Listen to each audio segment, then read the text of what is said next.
वारंवार त्यांच्यावर आरोप करताना नव्हे तर त्यांच्या अनुभवाच्या अनुषंगानं आम्ही प्रतिक्रिया देत असताना ही वस्तुस्थिती नमूद करत होतो। मात्र गेंड्याच्या कातडी आणि मूक बहिर आंधळं याच्या पलीकडे आता हे सरकार रसातळाला आणि अधोगतीला आणि पूर्वी महाराष्ट्राला लाजीरवाणं अशा प्रकारचा कारभार यांचा चालू आहे। आणि आता हे सरकार बेशरम आहे। हे सरकार नसून हे दलालांचं कडबोळ आहे आणि महाराष्ट्रभर त्यांनी चालवलेली दलाली हा त्यांच्या बेशरमपणाचा कळस आहे। एकामागे एक प्रकरणं ही येत आहेत आणि बेशरम म्हणण्याचं कारण पण या ठिकाणी मी सांगू इच्छितो। पुण्याला जैन बोर्डिंग जैन मंदिराच्या जमिनीचा झालेला व्यवहार, त्यामध्ये सिद्ध झालेला भ्रष्टाचार, यावर सरकार म्हणून काय केलं तर झालेला सर्व जो करार आहे तो रद्द केला।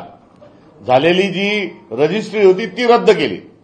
म्हणजे तुम्ही चोरी झाली हे कबूल करता आणि चोरी कबूल झाल्यानंतर ती वस्तू वापस देऊन देते, ठेव घालू असा जो भोंगळा कारभार आहे हा भोंगळा कारभार सरकारकडे सुरू आहे। अहो तुम्ही जैन बोर्डिंगच्या सगळ्या एकंदरीत जमिनीचा व्यवहार जो आहे त्यामध्ये निष्पन्न निघतं की नियमाबाह्य झालं। मग नियमाबाह्य झाल्यावर तुम्ही काय कारवाई केली?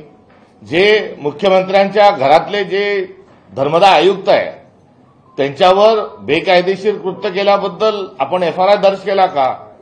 आपण धर्मदाय आयुक्तांना निलंबित केलं का? त्यांना बडतर्फ केलं का? रजिस्ट्री करताना चुका झाल्या असतील त्यांच्यावर कोणती कारवाई केली? हे काहीही केलं नाही। इथपर्यंत क्लीन चिट तरी देत होते, आता क्लीन चिट पण देण्याच्या भानगडीत पडत नाही। इतका बेशरमपणा हा नव्याने महाराष्ट्राला पाहावा लागतो।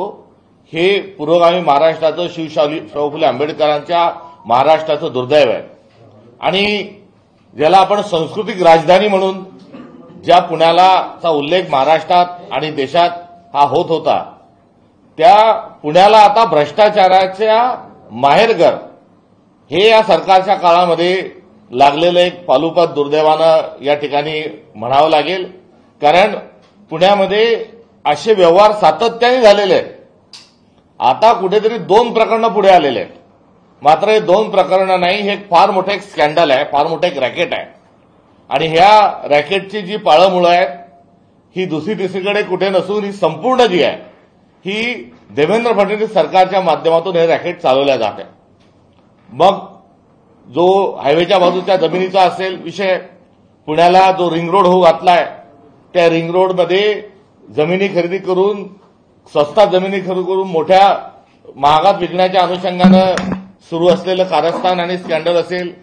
एवढंच नाही तर आता जो पार्थ पवारांच्या संबंधित असणारा व्यवहार जो आहे या व्यवहारामध्ये किती मोठ्या प्रमाणावर मॅनिप्युलेशन झालं, किती मोठ्या प्रमाणावर शासकीय दस्तावेजांमध्ये खोडतोड आणि त्यामध्ये भ्रम निर्माण करणारा एकंदरीत प्रकार झाला हा आपल्या सगळ्यांच्या समोर आहे। मात्र एवढंच नाही, तो नोंदणी झाली एवढंच नाही तर आयटी पार्क म्हणून त्याला ताबडतोबीनं 24 तासात परवानगी दिल्या जाणं, इतरही काही शासकीय खात्यांच्या परवानग्या त्यांना तशाच पद्धतीने मिळणं, याचा अर्थ हा होतो की एकटा हा उपमुख्यमंत्री अजित पवार नव्हे तर हा संघटित गुन्ह्याचा एक प्रकार आहे। आणि त्या संघटित गुन्ह्यामध्ये मंत्रालयातले विविध मंत्रालय जे आहे हे या पुण्याच्या गैरव्यवहारामध्ये त्यांचे हात त्यामध्ये गुंतलेले आहेत। ते या सगळ्या व्यवहारामध्ये जबाबदारीनं लिप्त स्वरूपामध्ये त्यांची एकंदर भूमिका राहिलेली आहे। आणि याही व्यवहाराचं काय केलं तर याही व्यवहाराचं सांगत असताना तो एकंदरीत जी रजिस्ट्री आहे तो व्यवहार रद्द करतोय म्हणतो। अहो हा बेशरमपणा शोभतो का देवेंद्रजी आपल्याला?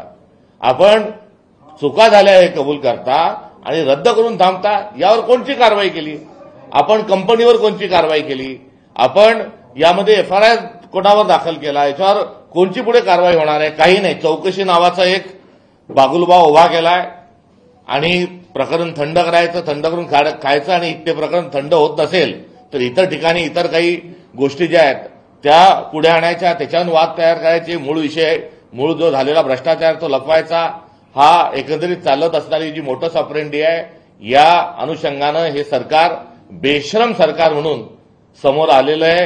ही अत्यंत महाराष्ट्राचं पुरोगामी महाराष्ट्राचं दुर्दैव आहे, हे दुःखाने या ठिकाणी नमूद करू इच्छितो। मात्र याच्यावर न थांबता पुढे जाऊन या सर्वांची चौकशी झाली पाहिजे. एका दुःखा जे प्रकरण समोर येतात त्याची नाही. आम्ही हा व्यवहार होतोय याचा बरेच दिवसापासून हे सांगितलं होतं पुणे भेटीमध्ये. अनेक लोक या गोष्टींचा मुद्दे घेऊन हे काम करत होते. मात्र वेगवेगळे ऍक्टिव्हिस्ट आणि वेगवेगळ्या स्वरूपामधून प्रकरणं पुढे आल्यानंतर ती कशी दाबल्या जातात हे देखील एक समाज स्वास्थ्याचं एक लक्षण आहे. कारण आलेला मुद्दा हा एकदम परवा आला आणि तो कुठेतरी सगळ्यांना माहीत झाला आणि मग गोंधळ उडाला आणि मग रद्द झाला असं नाही. तर एकंदरीत या सर्व गोष्टींमध्ये जी भूमिका सरकार म्हणून असली पाहिजे ती सरकारची भूमिका ही आढळून येत नाही. त्यामुळे सरकार हे शासकीय नियमानुसार नव्हे तर हे सरकार दलालांसाठी काम करतं आणि दलालांकरवी हे सरकार कुठेतरी कार्यरत आहे ही या निमित्तानं उघड झालं. आणि हा एक व्यवहार नाही, याच्या आधीचा जो दुसरा व्यवहार आहे त्या सगळ्या व्यवहारांची सगळ्या वर्तमानपत्रात कोणते व्यवहार झालेत काय झालेले एक डेअरीचे जो व्यवहार आहे तोही पुढे आलेला आहे. आणि त्या डेअरीची जमीन आधीच 35 एकरापेक्षा अधिकची जमीन आहे ही विकल्या गेलेली आहे. हिचाही व्यवहार झालेला आहे. तो व्यवहार होत असताना तो व्यवहारही ही जी कंपनी आहे पार्थ पवारांच्या नावाच्या वर असणारी कंपनी, या कंपनीने अजून एक शासकीय जमीन तिथे घेतलेली आहे. आणि ती शासकीय जमीन घेत असताना तिला पतपुरवठा कुठून झाला तर काही दौंड साखर कारखाना जो आहे प्रायव्हेट लिमिटेड काही त्या दौंडच्या कारखान्यातून त्यांना निधी मिळाला. म्हणजे हा गुन्हा जो आहे तो करत असताना आलेला पैसा हा कुठून आला याची धागेदोरे तपासले पाहिजे. त्यांनी या पैसे कसे दिले या कंपनीला तेही तपासून बघितलं पाहिजे. त्यामुळे जे आजपूर्वीचे झालेले सर्व व्यवहार आहेत तेही तपासल्या जायला पाहिजे. त्यामुळे सरकार न खाऊंगा न खाणे दूंगा हे मोदी जे म्हणाले होते त्याच्या अगदी उलट हा कारभार सुरू आहे. आणि नरेंद्र मोदी, देवेंद्र फडणवीस आणि भारतीय जनता पक्ष यांच्यात जर नैतिकता उरली असेल, माझं त्यांना आव्हान आहे, तर उरली असेल तर त्यांनी पुण्याच्या सर्व जमिनींचा व्यवहार या संदर्भात एक श्वेतपत्रिका काढावी. नंबर 1.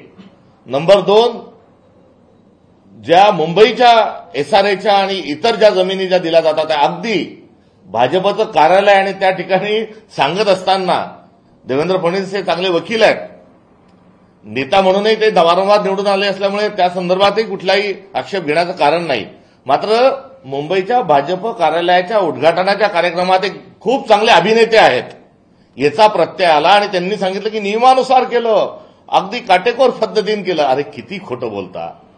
ती मुळात जमीन सरकारी जमीन आपण कुठे घ्यायला लावता 10% मग पुन्हा फिरवा परवी करता.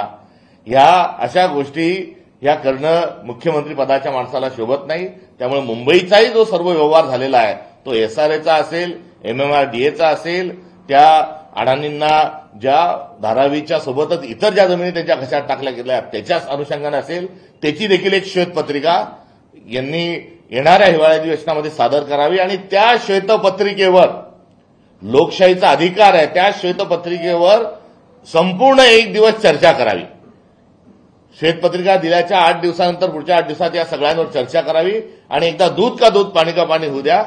हे असणारं आव्हान आहे. असेल हिंमत मोज किंमत हे देखील या निमित्तानं आव्हान देत असताना सर्व हे जे गोडबंगाल आहे, आपण समृद्धीचं गोडबंगाल लपवलं, शक्ती महापीठाचं आता नवीन एक स्कॅन्डल आपण आणत आहात, जमिनी हडपण्याचा आपला सगळा उपक्रम हा सुरू आहे. त्यामुळे या सर्व दलालीमध्ये हे सरकार काम करत असताना शेतकऱ्यांच्या प्रश्नाच्या अनुषंगानं त्यांना काही देणं घेणं नाही. त्यांना शेतकऱ्याच्या प्रश्नाच्या वेळेस पैसा कुठून उपलब्ध करून द्यायचा तो प्रश्न पडतो. या व्यवहारात कुठून पैसा आला हे तपासण्याचं सत्सद विवेक बुद्धी आणि नैतिक जबाबदारी त्यांची आहे हे देखील या निमित्तानं आम्ही सांगू इच्छितो. आणि या संपूर्ण जो माफिया सरकारमधील माफिया जे आहेत, पहिले माफिया हे बाहेर राहत होते आणि सरकार कुठेतरी त्यांना हस्तक म्हणून वापरत होते. आता हस्तक बिस्तक कोच नाही, आता मंत्रालय दलाल चालवत आहेत. या असणाऱ्या चित्राच्या अनुषंगानं या संदर्भात जनता शांत बसणार नाही. आणि हा काँग्रेसचा किंवा इतर कोणाचा विरोधी पक्षांचा हा प्रश्न राहिलेला नाही. आता हा प्रश्न महाराष्ट्राचा झालेला आहे आणि महाराष्ट्रातल्या 14 कोटी लोकांनी आता या संदर्भामध्ये आवाज उठवला पाहिजे आणि ते निश्चित उठवतील. ही काँग्रेसच्या विचारधारेच्या अनुषंगानं असणारी आमची ही भूमिका आहे आणि या संदर्भामध्ये आम्ही तीव्र आमचा आक्षेप, संताप आणि आम्ही केलेल्या ज्या मागण्या आहेत त्या सरकारने तात्काळ पूर्ण करावं ही आमची असणारी मागणी आहे. झेड 24 तासनी हा प्रकार उघडकीस आणल्यानंतर काल अजित पवार प्रथमच समोर आले माध्यमांसमोर आणि त्यावेळेस त्यांनी म्हटलं आहे की मुलं संज्ञान झालेली आहेत, ते काय व्यवहार करतात त्याच्याशी काही संबंध नाही आहे. हा सगळा व्यवहार रद्द झाल्याची घोषणा त्यांनी केली, पण जर व्यवहारच झाला नसेल तर रद्द कसा केला हाच प्रश्न सुद्धा पुढे येतोय. त्यांच्या प्रतिक्रियेवरून लखोवा लोखंडे नावाचं जे पात्र तो मी नव्हेच मधलं जे पात्र आहे त्याची आठवण झाली. महारत्नाची सगळी जमीन होती आणि 300 कोटीला याचा व्यवहार झाला, मात्र 300 कोटी कुठून आले हा प्रश्न अद्याप कोणी विचारला तो आम्ही विचारत आहोत. आम्ही पहिल्या व्यवहारात पैसे कुठून आले हे विचारलं आणि आताच्याच माझ्या निवेदनामध्ये आलेला पैसा कुठून आला आणि तो पैसा एकत्र करत असताना अधिकार होते का आणि त्या पैशाशी संबंधित जे लोक असतील त्यांच्यावरही कारवाई झाली पाहिजे. एक तर आपण कारवाई करत नाही आणि कारवाई का करत नाही तर कारवाई केल्यानंतर ते धागेदोरे जे आहेत ते पुढे जातील. हा कोणाचा हात त्याच्यामध्ये अडकलेला आहे हे वाचवण्याच्या अनुषंगाने मी संघटित गुन्हेगारी सुरू आहे हे जे बोललो त्याचाच हा पुरावा आहे की हे कुठून पैसे आले काय आले हे बघणं आवश्यक आहे, अत्यंत आवश्यक आहे. ती समोर प्रक्रिया हे पुढे नेत नाही आणि त्याचा अर्थ ही संघटित स्वरूपाची गुन्हेगारी करिता हे 300 कोटी रुपयांचाही प्रश्न हा उपस्थित केल्यावरही आज त्याकडे दुर्लक्ष जाणून बुजून केल्या जात आहे. ही बाब देखील मला महाराष्ट्राच्या निदर्शनास आणून द्यायची.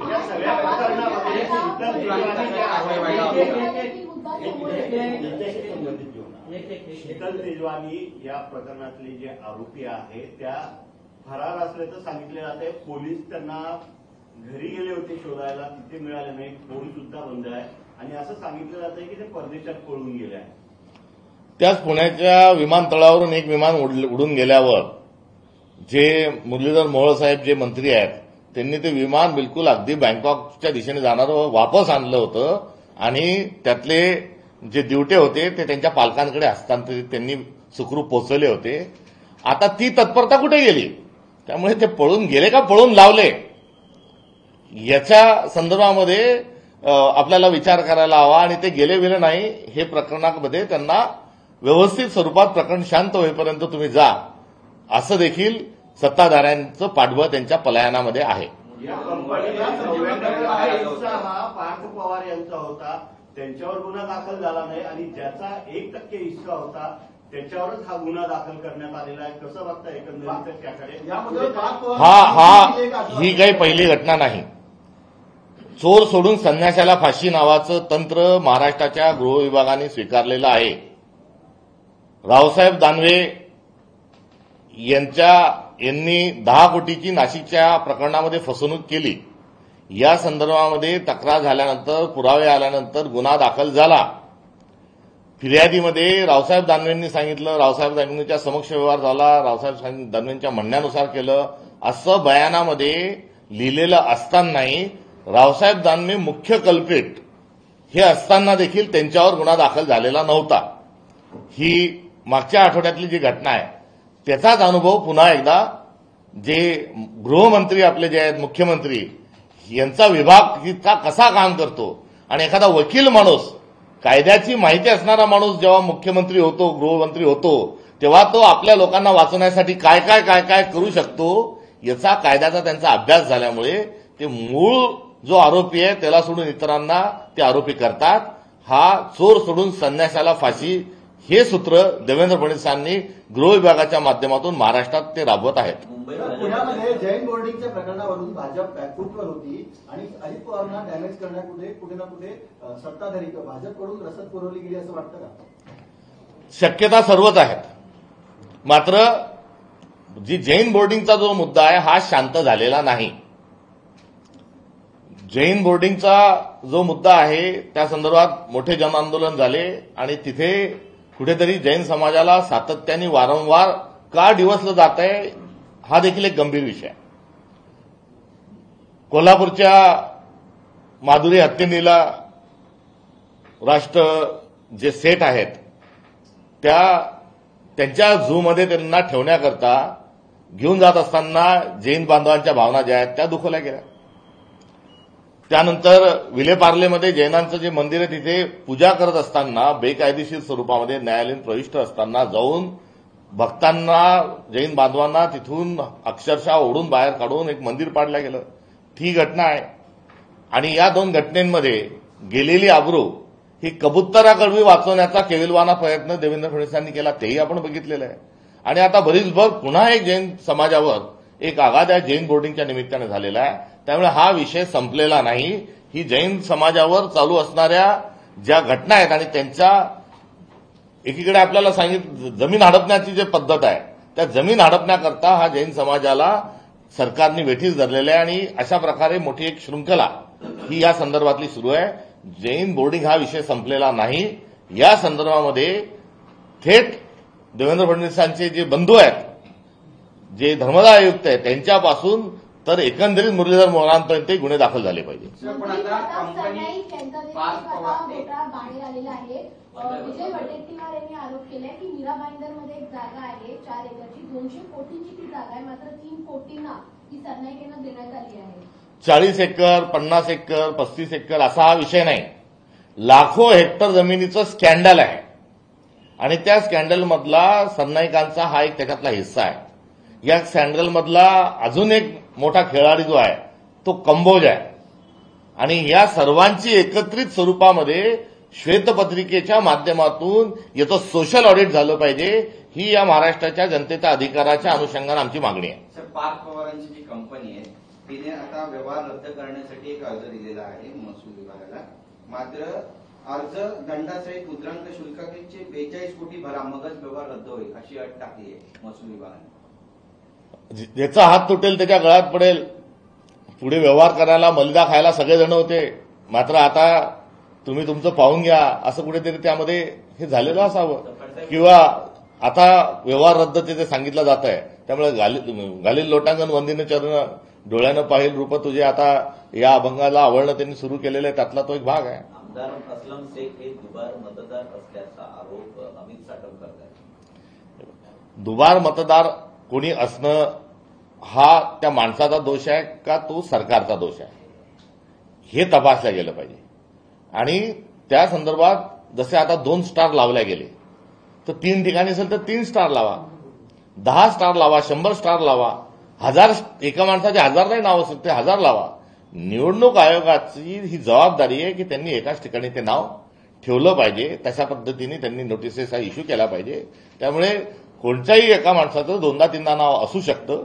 त्या संदर्भातली जबाबदारी निवडणूक आयोगाची आहे. निवडणूक आयोगानं ती दुरुस्तीची भूमिका घेतली पाहिजे. कायदा हे सांगतो की 2 ठिकाणी नाव असेल तर त्या मतदाराला नोटीस पाठवा, त्याच्याशी संपर्क साधा आणि 2 पैकी कुठे नाव ठेवायचं विचारा.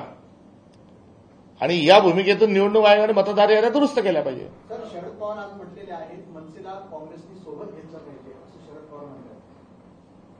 त्यांच्या तशा प्रकारचा मनसेचा अजून कुठलाही प्रस्ताव अद्यापर्यंत आलेला नाही. जरांगे मनसे म्हणते की पाटलांनी आम्ही प्रस्ताव दिला नाही काँग्रेसला सोबत येण्याचा.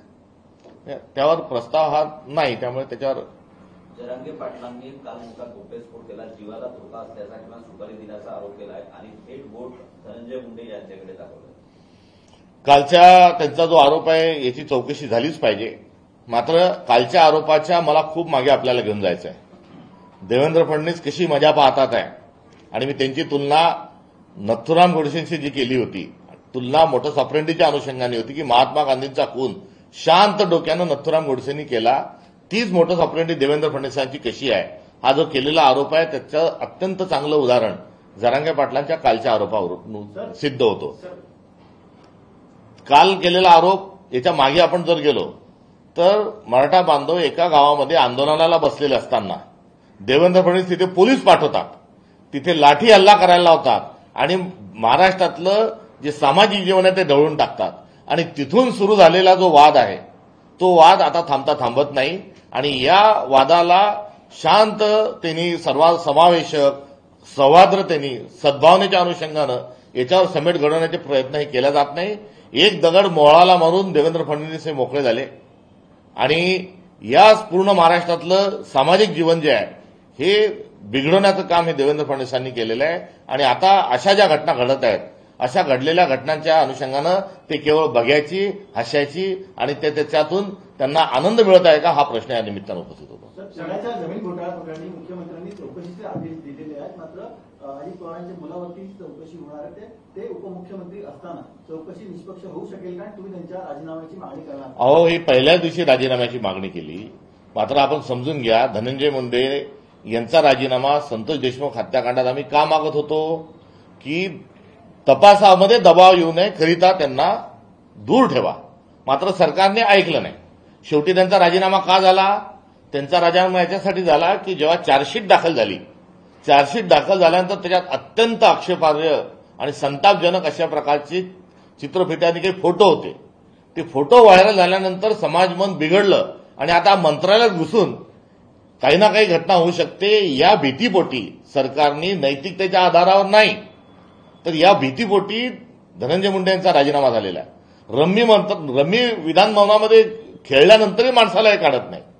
आईच्या नावावर डान्सबारमध्ये 22 बारबाला सापडतात तरी राजीनामा होत नाही. मुलगी जर जोऱ्यात ओरडली असती, महिला जर जोऱ्यात ओरडली असती, किंचाळली असती तर बलात्कार झाला नाही असं म्हणणाऱ्यालाही राजीनामा होत नाही. त्यामुळे राजीनामा तर आम्ही मागितलेला आहे. मात्र बेशरम माणसाकडून काय, बेशरम सरकारकडून काय आपण अपेक्षा व्यक्त करायची, हा प्रश्न या निमित्तानं हा आपल्या सर्वांच्या समोर आहे. तर महापालिकेसाठी काँग्रेसनं काही वेगळा विचार केलाय का? कारण रेवंत रेड्डी काँग्रेसचे ज्येष्ठ नेते त्यांनी म्हटलंय की मुस्लिम म्हणजे काँग्रेस, काँग्रेस म्हणजे मुस्लिम.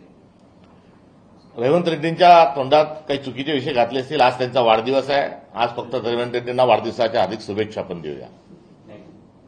महापालिकेच्या बाहेर आंदोलन करणार आहात तर कधी असेल आणि युवक काँग्रेसनी आमच्या फ्रंटल ऑर्गनायझेशन युवक काँग्रेस जी आहे त्या युवक काँग्रेसनी या संदर्भामध्ये आंदोलनाची घोषणा केली आहे आणि युवक काँग्रेस या संदर्भामध्ये लवकरच आपल्याला माहिती देईल. निवडणुकीसाठी काही ठरलंय का? निवडणूक कशी मुंबईची निवडणूक किंवा राज्यात? आता नगरपालिकेच्या निवडणुकीमध्ये आमचं स्टेट पार्लमेंटरी बोर्ड 12 तारखेला आहे. 12 तारखेच्या स्टेट पार्लमेंटरी बोर्डमध्ये आम्ही या संदर्भातील पुढची जी आहे ती आम्ही घोषणा करू. महाराष्ट्रभर नगरपालिकांच्या निवडणुकीचे इंटरव्ह्यू त्या ठिकाणी पार्लमेंटरी बोर्ड याची प्रक्रिया मोठ्या उत्साहात सर्वदूर ही सुरू आहे आणि हे सर्व प्रक्रिया त्या ठिकाणी पूर्ण झाल्यानंतर पुढच्या आठवड्यात या संदर्भातला पहिला आणि अंतिम निर्णय आमचा होईल. हिंदी में ब्रीफ कर दीजिए. महाराष्ट्र में इसके बाद एक थोड़ा घोटाले के मामले जो है सामने आ रहे हैं, क्या देश हो वंदे मातरम. भाजपला वंदे मातरमची आठवण झाली. वंदे मातरम इतक्या दिवस त्यांना अमान्य होतं. वंदे मातरम त्यांच्यासाठी अस्पृश्य होतं. त्याचा उच्चार त्यांना करणं अवघड होतं. मात्र आता वंदे मातरमच्या अनुषंगानं देशापासून गल्ली ते दिल्ली कार्यक्रम भारतीय जनता पक्ष या संदर्भात आयोजित करत आहे. त्याबद्दल त्यांचं मी अभिनंदन करतो. कारण वंदे मातरमला आरएसएसचा हा विरोध होता. वंदे मातरमला भाजपचा सातत्याने विरोध होता. अगदी अलीकडचेपर्यंत राष्ट्रीय स्वयंसेवक संघाच्या मुख्यालयामध्ये तिरंगा ध्वज फडकवला जात नव्हता. काही तरुणांनी राष्ट्रभक्तीतून प्रेरित होऊन संविधानापासून प्रेरणा घेऊन तिथे सातत्याने 2 वर्ष झेंडा फडकवण्याचा प्रयत्न केला. म्हणून आता नाईलाजानं ते तिरंगा फडकवायला लागले. राष्ट्रीय स्वयंसेवक संघाचा वंदे मातरम या आपल्या गीतावर, पवित्र गीतावर विश्वास नव्हता. त्यांचा राष्ट्रगीतावरही त्यांचा विश्वास नव्हता आणि वंदे मातरमच्या संदर्भामध्ये आरएसएसनी आणि पर्यायाने भाजपनी फार मोठी एक कॅम्पेन त्यांनी चालवलं होतं. वंदे मातरम शेंडी कात्रम असं ज्या संघटनेत शिकवलं जात होतं आरएसएसमधले, आता त्यांच्या मुशीतूनच तयार झालेले आता वंदे मातरमची सौगात आणि वंदे मातरम जर म्हणत असतील तर त्यांचं झालेलं हे मनपरिवर्तन जे आहे त्याबद्दल मी त्यांचं अभिनंदन करतो. आणि वेदवंत्राहून अम्मा वंदे वंदे मातरम हे वंदे मातरमचं अस्तित्व त्यांनी एकदा पुन्हा त्यांनी मान्य करावं आणि ते करत असताना माऊलीच्या स्वातंत्र्यासाठी जे हुतात्मे झाले त्या हुतात्म्यांनी दिलेला मंत्र हा वंदे मातरम आहे आणि हुतात्म पत्कारलेल्या लोकांचं पासून प्रेरणा घेऊन हा मंत्रचं सिंचन झालेलं आहे. आणि यामध्ये हुतात्म्या देण्यामध्ये भारतीय जनता पक्ष कधीही अग्रेसर नव्हती. किंबहुना हत्या करण्यामध्ये आणि हुतात्म्या म्हणजे गांधींसारख्या महामानवाला मारणारा जो विचार होता तो संघाचा होता आणि भाजपचा होता. आता तेच जर हुतात्म्यांच्या त्यागातून जो मंत्र पुढे आलेला आहे त्या मंत्राला जर ते आत्मसात करत असतील तर मी पुनश्च अभिनंदन करतो. कलकत्त्याच्या 1896च्या अधिवेशनामध्ये वंदे मातरम हे गीत प्रथमतः म्हटलं गेलं आणि वंदे मातरमचं पुढचं स्वरूप कसं असावं, कारण तेव्हा ना जिन्नांनी, मुस्लिम लीगच्या जिन्नांनी आणि सावरकरांनी द्विराष्ट्राची जी 30-32च्या दरम्यान जी मांडणी केली त्या सगळ्या अनुषंगानं देशामध्ये 2 देश 2 राष्ट्र वगैरे वगैरे या गोष्टी सुरू झाल्या आणि त्यानंतर वंदे मातरम हे गीत पुढे घेऊन जाण्याच्या अनुषंगानं खुद्द रवींद्रनाथ टागोर, सरदार सुभाषचंद्र बोस, पंडित जवाहरलाल नेहरू, एपीजे अब्दुल कलाम व इतर काही विद्वानांनी एकत्र येऊन आजचं वंदे मातरम जे आहे ते त्या ठिकाणी सुनिश्चित केलं होतं. आता त्याच चुका आहे असे म्हणणारे नवीन विद्वान हे नॉन बायोलॉजिकल काल नरेंद्र मोदी साहेब या संदर्भात केलेली टिप्पणी जी आहे ही टिप्पणी म्हणजे या महान माणसांच्या कामाला कुठेतरी आरसा दाखवण्याचा त्यांचा प्रयत्न आहे. त्यामुळे त्यांच्या या वक्तव्यावर मला या ठिकाणी दुःखद होत असताना त्यांची क्यू देखील करावीशी वाटते. मात्र स्वातंत्र्याचा जो संग्राम सुरू होता त्या स्वातंत्र्याच्या संग्रामामध्ये वंदे मातरम अशा प्रकारचं गीत गाऊन झेंडा खांद्यावर घेऊन स्वातंत्र्य संग्राम सेनानी लढले आणि हे जेव्हा स्वातंत्र्य संग्राम सेनानी तिरंगा घेऊन वंदे मातरम म्हणत असताना भारतीय जनता पक्ष ज्या मुशीतून तयार झाल्या त्या विचाराचे लोक हे इंग्रजांचे तळवे चाटत होते. ते इंग्रजांना चे कुठेतरी हस्तक म्हणून हे त्या ठिकाणी काम करत होते. हे आपला असणारा जो इतिहास आहे त्या इतिहासापासून धडा घेऊन त्यांनी आता वंदे मातरमच्या अनुषंगानं त्यांचं उफळून आलेलं जे प्रेम आहे त्याबद्दल मी स्वागत करतो. मात्र त्यांचे प्रेम पुतना मावशीचं प्रेम राहू नये अशी देखील अपेक्षा या निमित्तानं करतो. आणि आपल्या संसदेचं अधिवेशन सुरू होत असताना स्वातंत्र्यापासून ताबडतोबीनं जेव्हापासून संसद स्थापन झाली एवढंच नाही तर संविधान सभेमध्ये देखील सुरुवात होत असताना वंदे मातरम या पवित्र गीताने सुरुवात होते. सगळ्या विधानसभेमध्ये आता महाराष्ट्राच्या आणि सर्व विधानसभेमध्ये विधानसभा जेव्हा सुरू होते तेव्हा देखील वंदे मातरम हे गीत जे आहे हे अत्यंत आदरपूर्वक सन्मानाने लावलं जातं. काँग्रेसच्या प्रत्येक अधिवेशनात 1896 पासूनच्या प्रत्येक अधिवेशनामध्ये वंदे मातरम पासूनच अधिवेशन हे सुरू होत असतं आणि या वंदे मातरमचा जो हा इतिहास आहे या इतिहासाचं अनुकरण, या संस्कृतीचं, या त्यागाचं अनुकरण भारतीय जनता पक्ष करत आहे. त्याबद्दल पुन्हा त्यांना या निमित्ताने या ठिकाणी शुभेच्छा देतो. मात्र या वंदे मातरमाला हा देशामध्ये तंटे करण्याकरता, दंगली करण्याकरता हे वंदे मातरम नाही, जातीय तेढ निर्माण करण्याकरता वंदे मातरम नाही, भारत मातेच्या छातीत सुरा खोपसण्याकरताही वंदे मातरम नाही. हे कॅम्पेन चालूच असताना सत्ताधाऱ्यांनी यांची नोंद घ्यावी. कालही बरेच लोक बरळले. मी बरळले यासाठी म्हणतो की जे स्पिरिट आहे, जी प्रेरणा वंदे मातरमची आहे त्याच्या त्या पवित्र गीताच्या पलीकडे जाऊन काही लोकांनी ज्या काल टिप्पण्या केल्या त्यांनी कृपा करून असं करू नये. राष्ट्रगीत जनगणमन असेल, वंदे मातरम असेल, हे आपले मंत्र आहेत, हे आपले राष्ट्राचे गीत आहेत. या अनुषंगानं कुठेही दुजाभाव निर्माण होणार नाही, दंगली होणार नाही याची दक्षता ही भारतीय जनता पक्षाने जरूर घेतली पाहिजे. ही देखील त्यांच्याकडून असणारी माझी अपेक्षा आहे. सर, हिंदी में बता दीजिए, महाराष्ट्र में एक के बाद एक जो है जमीन घोटाले के मामले जो है सामने आ रहे हैं. पहले जैन समाज से जो है जमीन घोटाला, ये इसकी बहुत बड़ी फेयर लिस्ट है और इसको सरकार ने छुपा के रखा है. इस पर तो बहुत सारा ऑब्जेक्शन भी है. इसलिए मुंबई और पुणे में खास तौर पर जो सारे इस प्रकार से जो व्यवहार सरकारी जमीन को लेके या वक्फ बोर्ड का भी उसमें हो सकता है, जैन समाज की भी जमीन हो सकती है, सरकारी भी हो सकती है, कुछ वतनों को दी जमीन है वो भी हो सकती है. ये सारी जमीनों का एक व्हाइट पेपर ये सरकार पब्लिश करे.